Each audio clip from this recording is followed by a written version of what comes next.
Cancer later that day based on the precedence of a case decided only hours before. Some people, sore losers though. Take Pennsylvania Justice Michael Musmano, who had previously succeeded in wiping cancer from the shelves of a Philadelphia bookstore. Now, with that decision null and void, thanks to the 1964 ruling, he fumed. Cancer is not a book. It is a cesspool, an open sewer, a pit of putrefaction, a slimy gathering of all that is rotten in the debris of human depravity. And in the center of all this waste and stench crawls and wallows a bifurcated specimen that responds to the name of Henry Miller. One wonders how the human species could have produced so lecherous, so blasphemous, so disgusting, so immoral a human being. Miller would agree to an extent. Near the opening of Cancer, he writes, "This is not a book.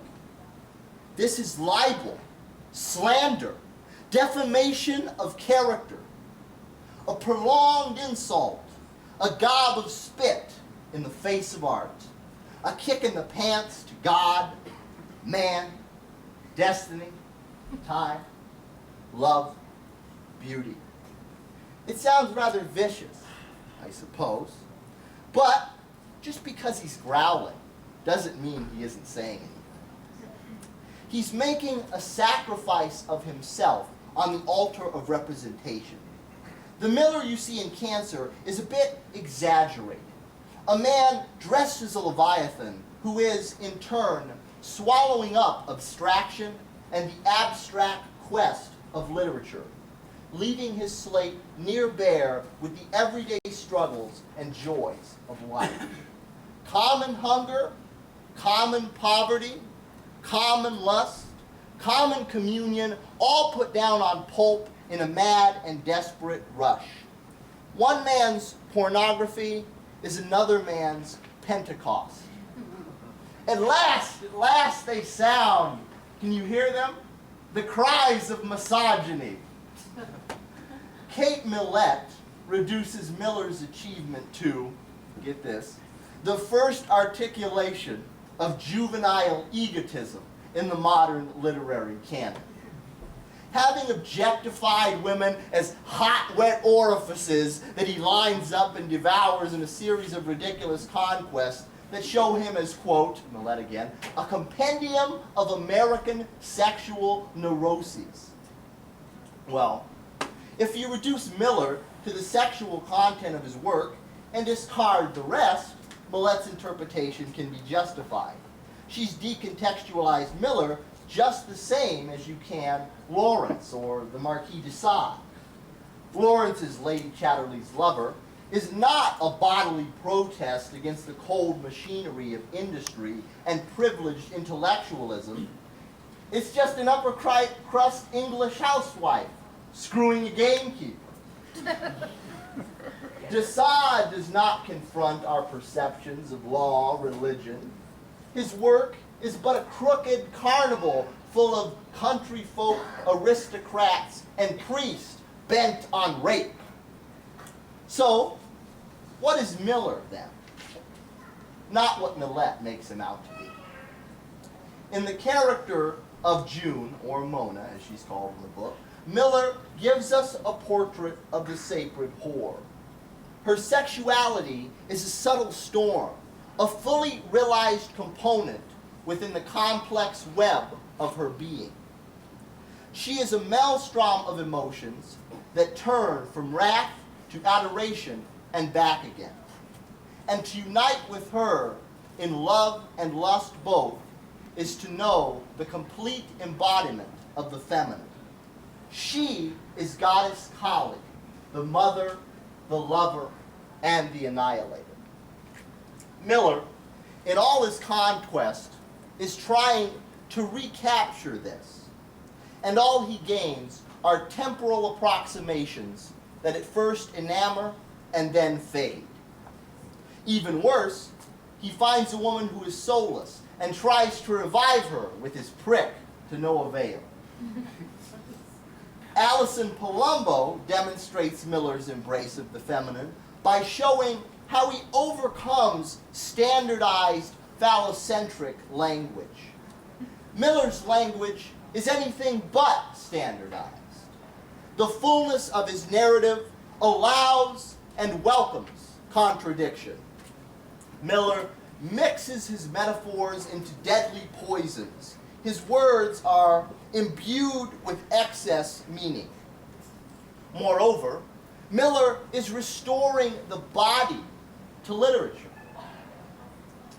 Utilizing excess meaning, he brings the body from the depths of literature to the fore.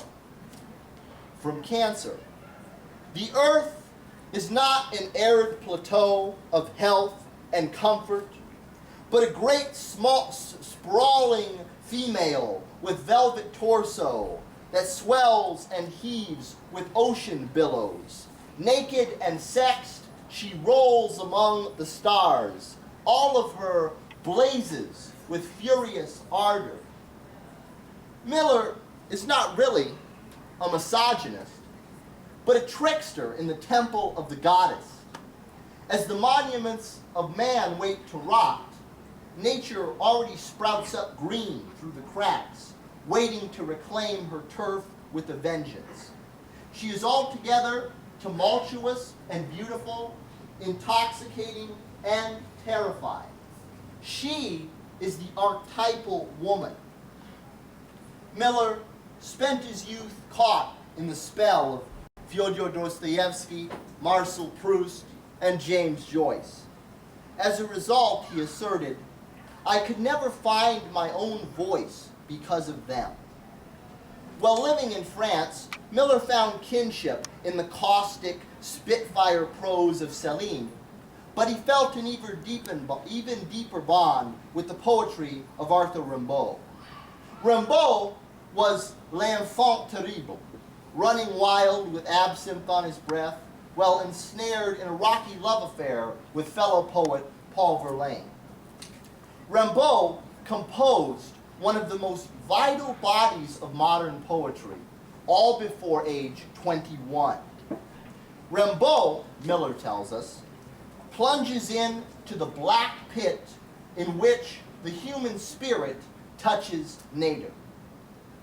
The crown jewel of Rimbaud's output may be his poem, A Season in Hell, where he writes, when will we go over mountains and shores to hail the birth of new labor, new wisdom, the flight of tyrants and demons, the end of superstition, to be the first to adore Christmas on earth.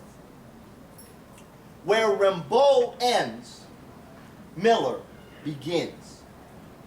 Miller is the welcoming trumpet of the new race, which cries out wildly from the rubble of apocalypse, waiting for the infinite holiday. Near the culmination of Cancer, he puts forward a thunderous proclamation, and I will leave you with that.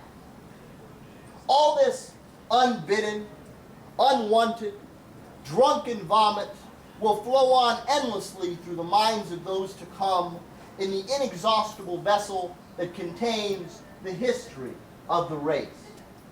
Side by side with the human race, there lies another race of beings, the inhuman ones, the race of artists. A man who belongs to this race must stand up on the high place with gibberish in his mouth and rip out his entrails. Anything that falls short of this frightening spectacle, anything less shuddering, less terrifying, less mad, less contaminating, less intoxicated is not art. The rest is counterfeit. The rest is human. The rest belongs to life and lifelessness.